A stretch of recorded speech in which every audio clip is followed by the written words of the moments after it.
Clark, Director of Autonomous Driving and Safety Technology. The following is a glimpse into what is actually happening when a warning light goes on in your vehicle. We will look closer at the electronic system and the most predominant failure mode. From there, I will offer a solution to extend your electronic system life. As consumers, we have high expectations for vehicle design and the overall travel experience. Electric systems are the largest growth segment of automotive today, and this is directly connected to advanced safety and the electric powertrain. Car makers are innovating in areas they never expected. The systems are enabled through electronics, but we must consider the harsh environments where they need to succeed. When the electronics industry moved to lead-free, it became a clear issue for near-engine and under-hood electronics in automotive. A consortium was created to develop a more robust solder alloy. Challenges were experienced in thermal cycling, showing weakness in the solder joint, and sometimes these failures were intermittent. Overall, they needed a more reliable solder joint. So you're driving along and everything seems fine, then all of a sudden a warning light goes on. Maybe you have a car where the warning light goes on for a few days and then goes off. I actually had that car. Let's take a look what's actually happening. The warning lights on your dash are connected to various systems throughout the vehicle through a series of wires called the vehicle architecture. If we follow the architecture to the system in question, you will see a box. All electronic systems are protected by an external box. But let's break it open. Inside, it reveals a printed circuit board assembly. The IC substrates, the components, are joined to the circuit board. And it is this union that is the weakest location in the build. In most cases, the component is joined to the circuit board using a metal alloy. It starts as a paste and when reflowed melts into metallic alloy, adhering the parts together. We call this interface the solder joint.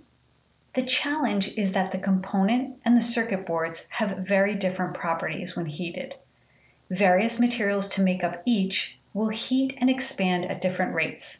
We call this the coefficient of thermal expansion, and when they're different, we call it a CTE mismatch. Parts move in different directions at different rates, and the pressure is put on the solder joint. That pressure eventually forms a crack. And depending on the performance necessary for the system, a small change in resistance as a function of this crack could cause a failure. If a small change in resistance is not a problem, eventually the crack will continue to propagate and cause an open, which is also a failure. The two main reasons for solder joint failure are short-term overload, where the material is pushed beyond its strength, but the more predominant in automotive is fatigue. And this fatigue is caused by loading or by thermal cycling. And thermal cycling, I'm going to call into attention, can happen as a function of location, like being close to the engine, as we discussed earlier, or through usage, when you have continuous usage of sensors or cameras, as we do in advanced safety today. So through alloy development, including solid solution strengthening, grain refinement, diffusion modifiers, and precipitate strengthening, a new solder alloy was developed in this consortium. The needle-like crystal structure of Innolot delivers a strengthened joint with enhanced thermomechanical reliability. And in turn, this gives us longer system life under harsh conditions of continuous function or aggressive environments.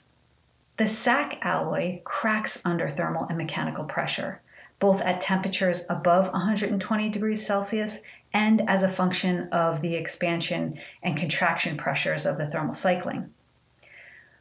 As I mentioned, when electronics heat and cool as a function of processing information, or even being run in a hot environment, they start to experience the movement, that CTE mismatch.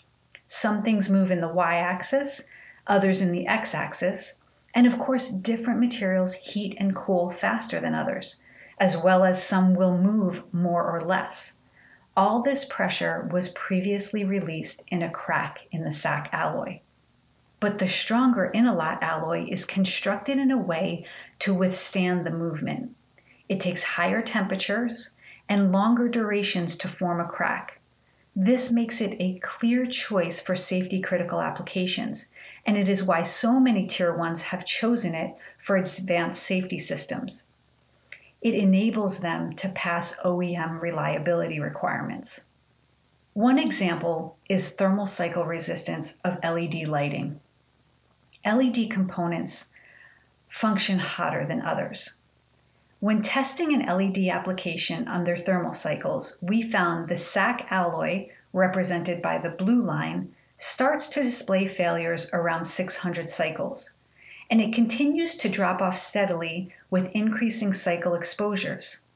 The Innolot does not show issues until almost 800 cycles, and it continues to maintain a very low level of failures through 1,000 cycles.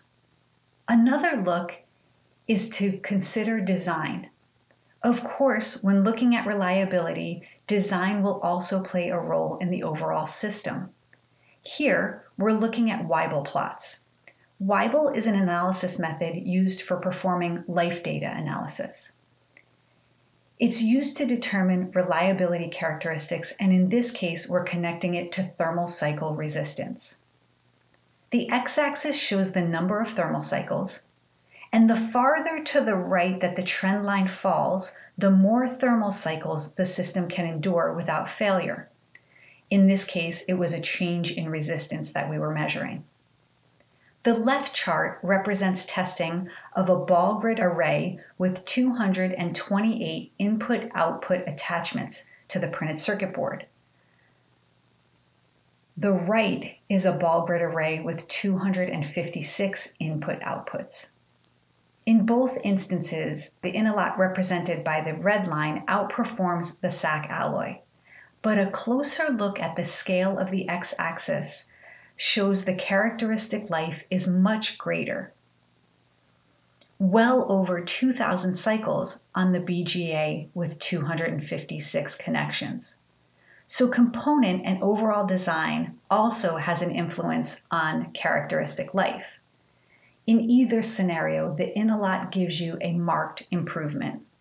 As we move to a platform of releasing driver responsibility to the machine, to the vehicle, the car makers are putting greater expectations on the electronic systems. Many are requiring over 2,000 thermal cycle resistance. Innolot has enabled advanced safety providers to achieve car makers' reliability requirements. Innolot extends the characteristic product life of safety systems. The alloy has more thermal and mechanical resistance and creates a stronger solder joint. And finally, Innolot has enabled many advanced safety providers to achieve car makers' reliability requirements.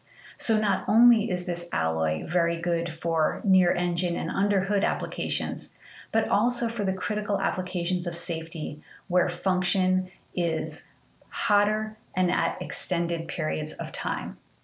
Did you know that the Innolot alloy has already been used in automotive applications? We see it in many areas, from engine control to driver monitoring systems, used in radar sensors, and it's even used in vision systems. Currently, Innolot is being qualified for LiDAR applications. To make advances in your technology, you will need advanced materials that match your expectations. We have over 60 years experience in all market segments.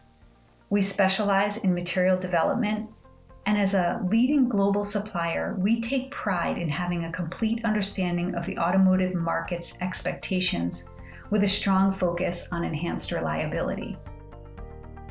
I thank you so much for your time. Please don't hesitate to contact me. We can continue this discussion.